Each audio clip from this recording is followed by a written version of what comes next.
Greetings and salutations, Small Motors fans. Welcome back, or welcome for the first time if this is the first time you're watching the videos. This is going to be the video for the breakdown and servicing and cleaning of the CVK carb that comes on the Prairie 650 Kawasaki. It's one of two carbs. It's a dual carb setup on there, but it'll be an identical process for the two of them. Without further ado, let's get into it. Remove our bottom cover to our bowl by removing these screws here, here, and here.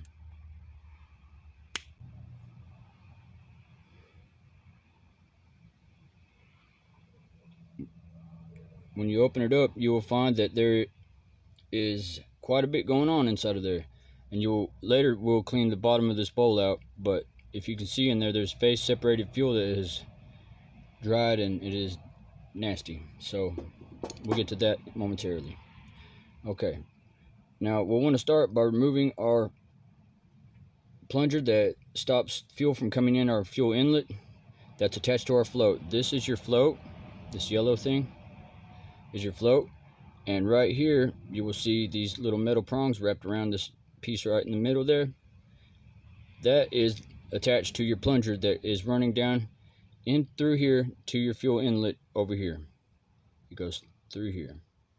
But when you remove this, be careful, because this plunger on this float is not secured in any way. It's just dangling there, and I'll show you what I mean momentarily.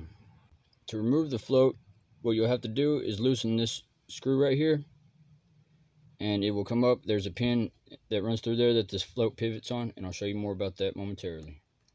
Alright, now that I've got it loosened, I'm able to remove this. Be very careful with it though, because you have a pin right here that slides through that it pivots on, that your float pivots on in there. And then you also have your plunger that's attached to your float. I don't know if you can see this. I hope so.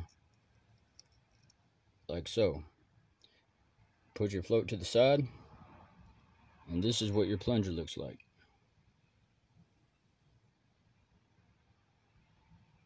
This one looks to be in good shape. You want to inspect it and make sure that it's not damaged in any way. Moving on. These are your jets. Here, here, here,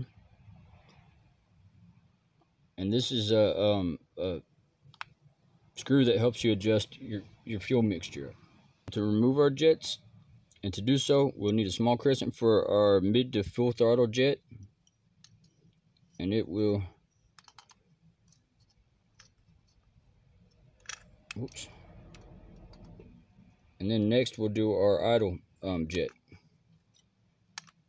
But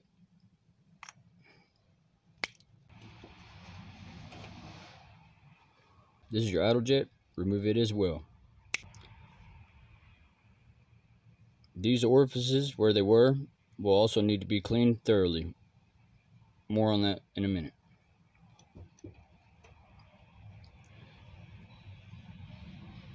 This is your mid to full throttle jet. It is a two-piece jet, or more than that actually. It's actually a three-piece, but this is actually your orifice for it that you can change out to manipulate the operation of your motor, or how it performs, by adjusting the fuel mixture. And this thing has a really tiny hole in it that is probably so small that the camera, I really doubt, will focus on it. Oh, you can see through it, see? But you're going to want to make sure that that's clean, and that the side of here is clean.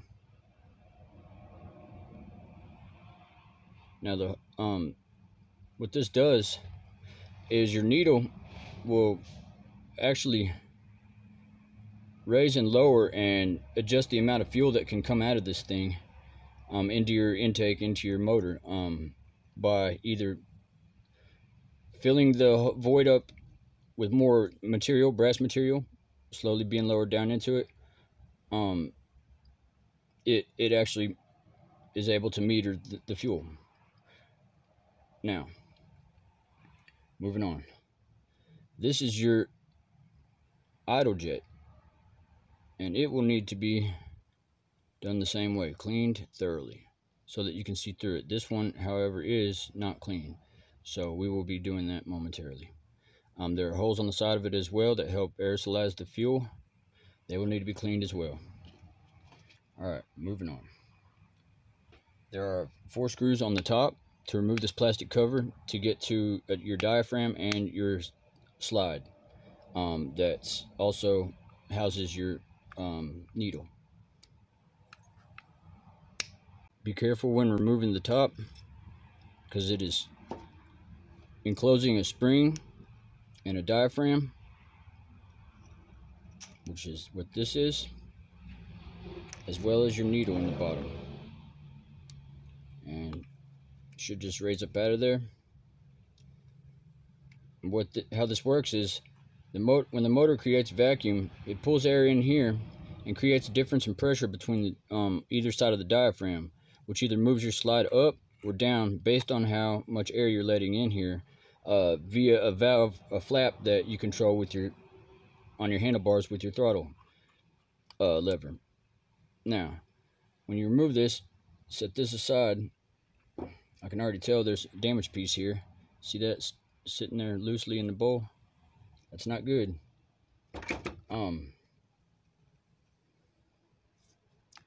This is your slide. Remove the spring and this little plastic piece that's inside there. See that? And you will be able to push your needle up and out of there. This is your needle, and it controls the amount of fuel allowed into your carburetor via your jet to your full or half to full throttle jet here. Okay, this is the slide.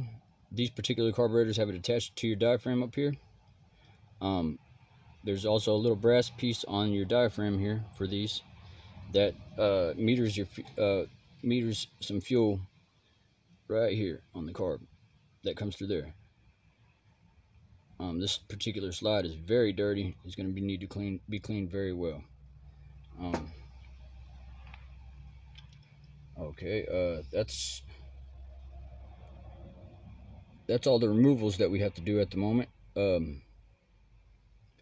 As far as cleaning goes, they make a carburetor cleaning spray, such as B12. There's a few others out there that you can spray into all your holes on the carburetor and make sure that you have smooth flowing liquid coming right through them, so that your orifices are not clogged. Here, your fuel inlet, here, here, and that is all. I encourage also on the top right here. What you'll want to do is wear eye protection when you're doing that, because each one of these is connected somewhere else on the carburetor and will spray out in a wild direction, so be careful. Wear your eye protection. After you have all those orifices cleaned out with your spray, like so.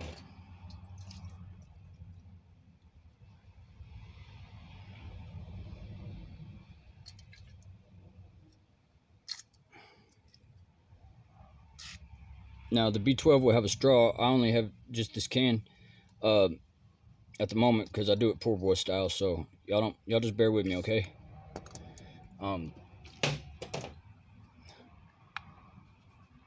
After you do that to each one of them, it'll be time for reassembly. Now,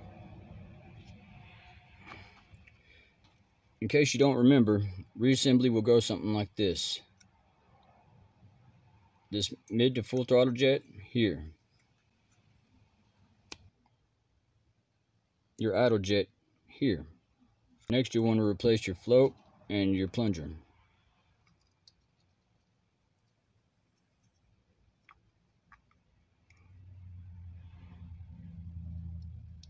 Now your plunger will slide back over this metal tab right here, like so, and be careful so you don't lose it while you're putting it back in its in its proper place. But it will go like this and slide back into the fuel inlet. There. And then you'll want to replace your pin. Like so.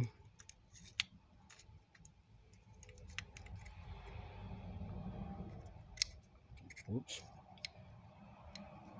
And then tighten the screw back down.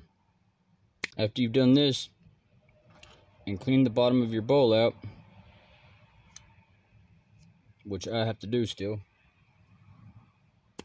okay, you will want to replace it onto the bottom of your carburetor, like so. Replace your screws here, here, here, and here, like so. Okay, now for the top side, it was determined that this piece of rubber did not actually come from our diaphragm. Our diaphragm is still in good shape. So, sliding our needle back down into our slide, there are 2 holes that it could go through, so be sure to get it right through the center hole properly, like so.